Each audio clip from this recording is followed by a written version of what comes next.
Alerta! O banco de dados da Fundação é confidencial. Acesso de indivíduos não autorizados é estritamente proibido. Infratores serão rastreados, localizados e detidos. Dirija sua atenção ao som deste material enquanto analisamos sua identidade. Identidade confirmada. Obrigada pela sua cooperação. Número do item: SCP-169. Classe de objeto: Keter. Procedimentos especiais de contenção.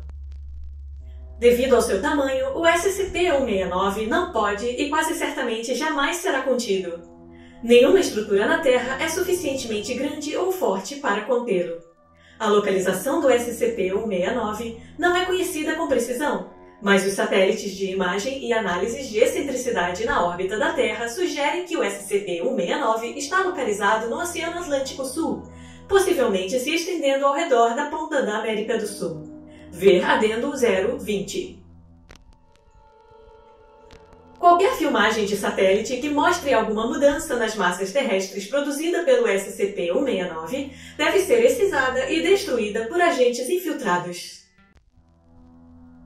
Descrição: presume-se que SCP-169 seja um artrópode marinho de enormes dimensões, conhecido como o Leviatã por gerações de marinheiros e pela história oral. Inicialmente considerado um mito, SCP-169 foi detectado em de 1900 pela Força Tarefa Móvel Gama-6 durante uma investigação acerca da atividade paranormal ao redor do arquipélago de coordenadas. Durante a investigação do Gama-6, a doutora Gama-6 9012 descobriu que o arquipélago se moveu pelo menos 3 km de sua localização original.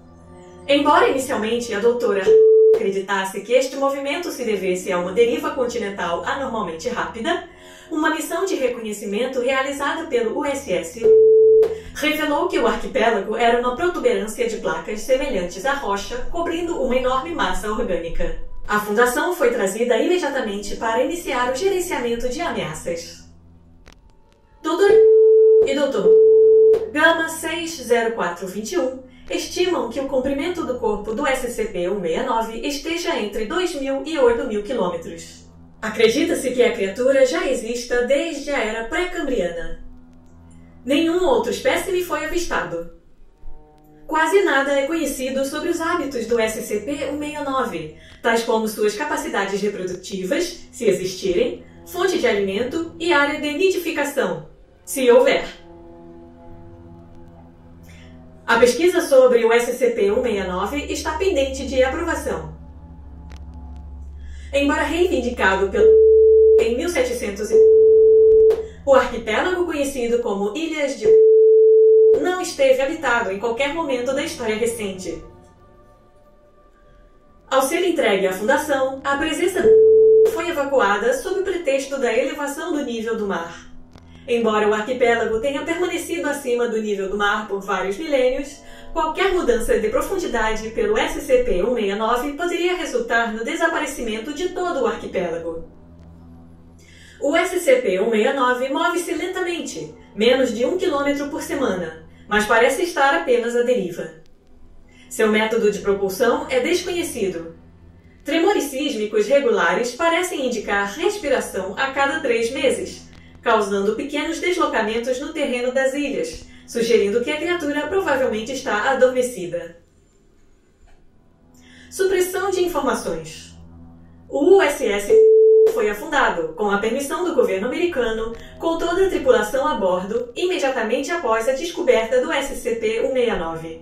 É proibido ao público entrar no arquipélago criado pelo SCP-169 devido à presença de um número convenientemente grande de espécies de aves ameaçadas de extinção. Como indicado acima, as imagens de satélite devem ser manipuladas a fim de suprimir a informação acerca do movimento do SCP-169. A NASA está atualmente cooperando com a Fundação para manter a existência do SCP-169 em segredo e atualmente permite à Fundação utilizar seus satélites para fins fotográficos. Adendo 020.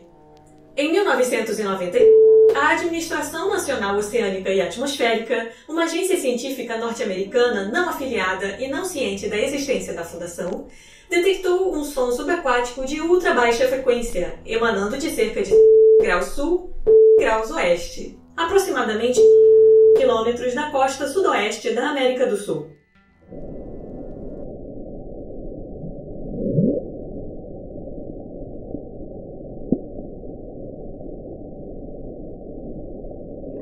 Apesar dos melhores esforços do agente infiltrado IA 1522, notícias sobre o som vazaram para a mídia e receberam cobertura significativa. A análise da fundação concluiu que um organismo subaquático gigantesco seria a fonte do ruído, e o SCP-169 foi considerado como sendo sua fonte, pois sua cabeça está muito possivelmente dentro da região presumida do restante do SCP-169.